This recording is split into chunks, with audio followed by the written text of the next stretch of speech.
Raila Odinga recently granted a very lengthy interview, a one-on-one, to KTN with Ken Mijungu. And at first I was very surprised that people are not talking about it. And one of you shot me an email requesting that I do a video covering that interview. And I found the time today to sit through the entire interview and immediately understood why people are not talking about it. I believe it was a disappointment to most Kenyans.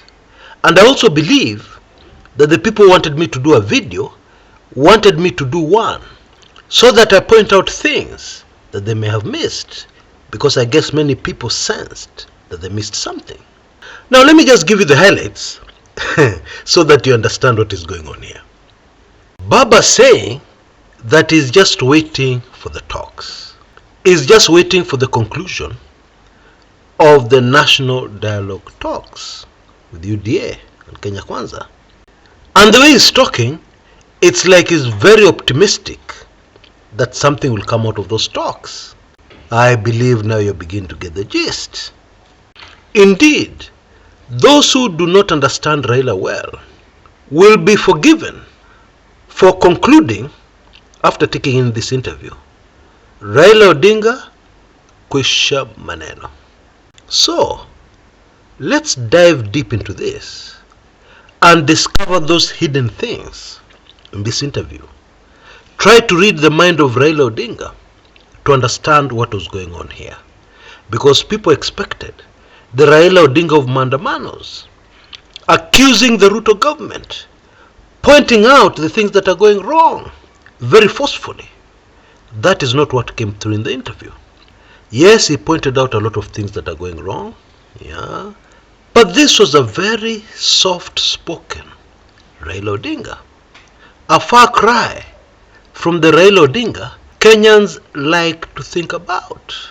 Now, to be able to fully understand what is going on here, we need to focus on a few realities on the ground right now.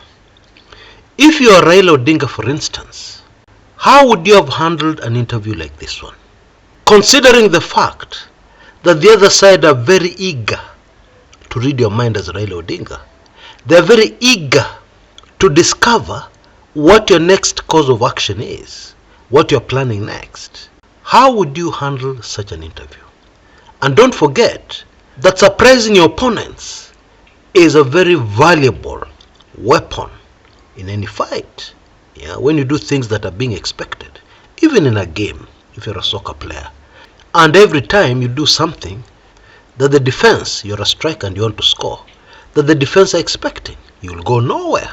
So surprise is important. In my opinion, Raila Odinga came into this interview very determined to reveal as little as possible about the next course of action for Azimio. I also got a very strong feeling about the devastating next move, yeah, that is anticipated by Raila Odinga. And I'll share that towards the tail end of my show today. One of the big shocks from this interview is that actually there was a meeting between Raila, Ruto, and Obasanjo, yeah, the Nigerian statesman. Allah, you know, Raila has very strongly denied that he has ever met Ruto, very strongly.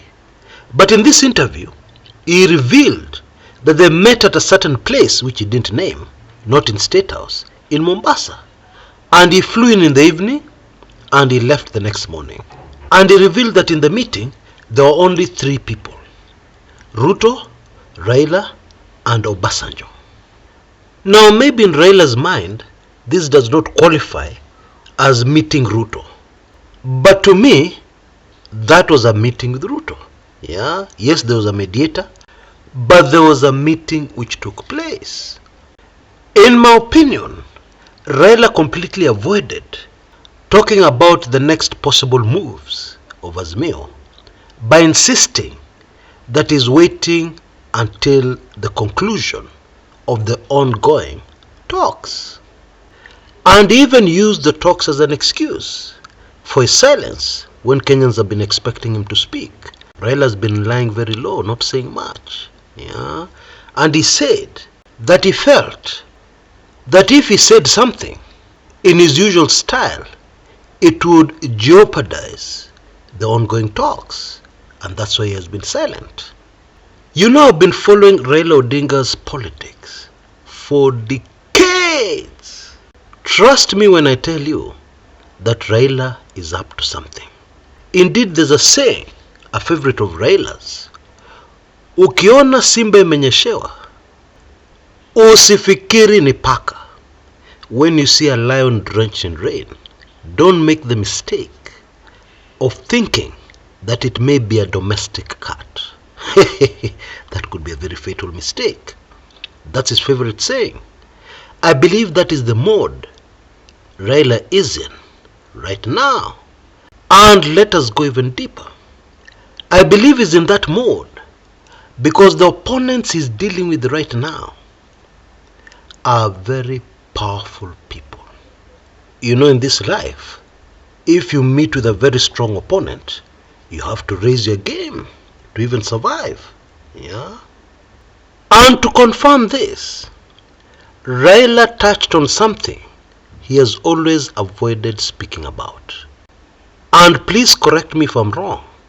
Raila has never ever, in his very long political career, talked about powerful forces.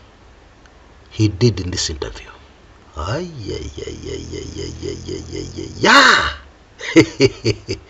He said that he has nothing personal against Ruto because he knows there are some other powerful forces.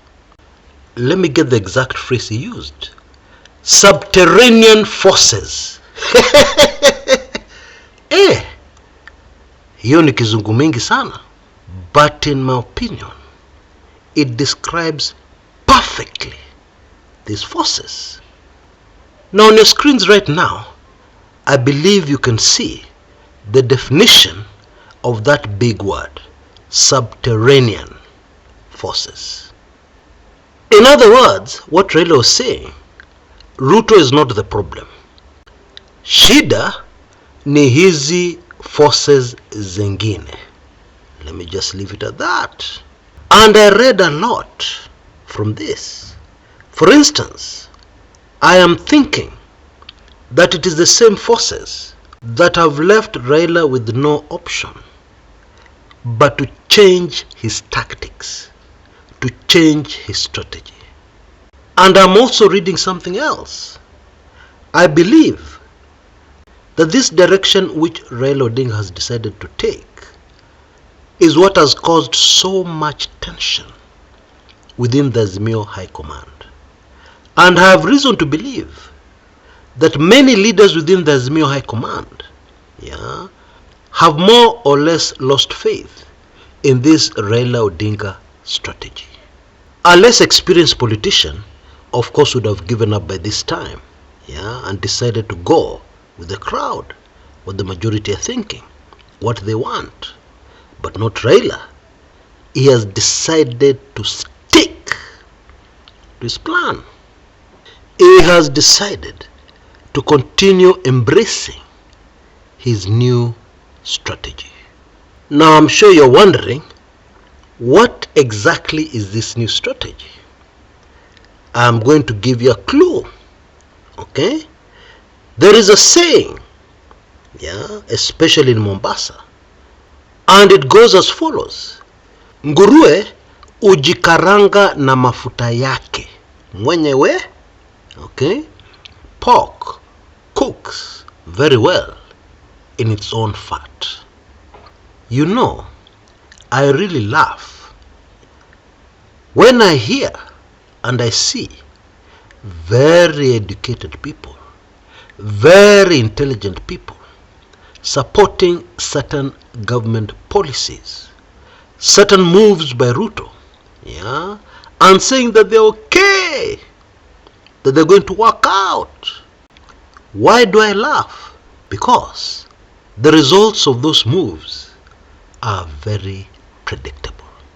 When you understand human nature, when you have read a bit of history and there, indeed even just common sense, akili ya kuzaliwa naye, yeah, you'll be able to tell that this thing is not going to end well. Let me just illustrate that very quickly. There is this boy. He has not learned how to ride a bike properly. But then he goes onto the road. Indeed, the Kenyan roads. You know how Kenyans drive, yeah? He goes onto the Kenyan roads and he starts riding his bicycle at high speed along that Kenyan road. And of course, initially, nothing happens. So are you going to say that that kid is okay? That nothing will happen? Knowing Kenyan roads? And this kid has not learned how to ride the bike properly? Is he going to be okay? Really? I think you get the gist. Yeah? When you stubbornly insist that you're not going to introduce subsidies, and the prices continue to skyrocket, Kenyans continue to suffer. I mean, just today, I had to go out and get some groceries. And normally this place where I go is packed. People are pushing against each other. And then there are long queues at the checkout. You have to stand there for some time. Today, I walked into the place. And remember, we are around the end of the month. And the place was empty. There was nobody. Very few shoppers. And I grabbed the few things I had to grab for my babies. And I went to the checkout. I was out of there, pop, just like that. And I said to myself, God Almighty, help Kenya. Because that is a very, very bad sign. I know most of us would have been happy. No queue today. Very good. This is beautiful. But you need to look at the bigger picture. What does that tell you? And if you listen to Raila Odinga's remarks towards the end, you will confirm what I am saying. In other words, I believe Raila has seen what a lot of people have seen. Yeah, and that is, nobody needs to do anything about the Kenya Kwanza administration except sit back, survive, and ultimately, nature, the nature of man, the nature of circumstances on this planet will take their natural course. Need I say more? Now, one of the most consistent supporters of this channel said something very interesting to me about 2 days ago. They said, I did not think I needed to know about Ruto, but I have now changed my mind. What did they mean? I believe what they meant, and this is a feeling of many Kenyans, I realized, is that people are so pissed off with the Kenya Kwanza administration. Just the way they are boycotting news on television and boycotting anything that has to do with Kenya Kwanza. Many Kenyans feel that they don't need to know anything more about William Samoei Ruto. But I have a different opinion. Even in your office, if there's somebody you don't like, but they're on the other side, they're an opponent in a battle in the office, do you think it would be a good idea to do your research and to know a little more about them? Don't you think that will help you, to win this battle in the office, which could easily be a battle that culminates in whether you're going to keep your job or lose it? Don't you think it would be a good idea to know as much as you can about the other side?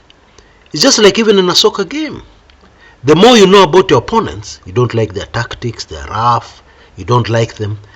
But don't you think it would be an excellent idea to know as much as possible about your opponents? And the second very good reason is that the more you know, especially about somebody who's making very important decisions in the country, the better placed you'll be to predict what is going to happen in the future, which of course will guide you with your daily decisions now. The daily decisions you make now, the quality of those decisions will in many instances depend on your accurate predictions on what is most likely going to happen in the future. And this is why I strongly believe my latest book is very important. You can see details on your screens right now. The current price is the year when William Ruto emerged as the kingpin of the Rift Valley over experienced former President Daniel Toroitich arap Moi. That year was 2007. So for only $20 or Kenya shillings 2007, you'll be able to get my audiobook and this information, which I believe is important. And this price is not going to last for a long time, so please take full advantage of it. While it lasts. Yeah, in another 2 or 3 days, it'll change to its permanent price. I just thought that I would give long-suffering Kenyans some breathing space. Times are hard. And hence this price, which is not very different from our initial special offer. And of course, you'll get a full year's subscription to my weekly intelligence briefings. I strongly recommend it. Go for it. Until next time, this is Chris Kumekucha.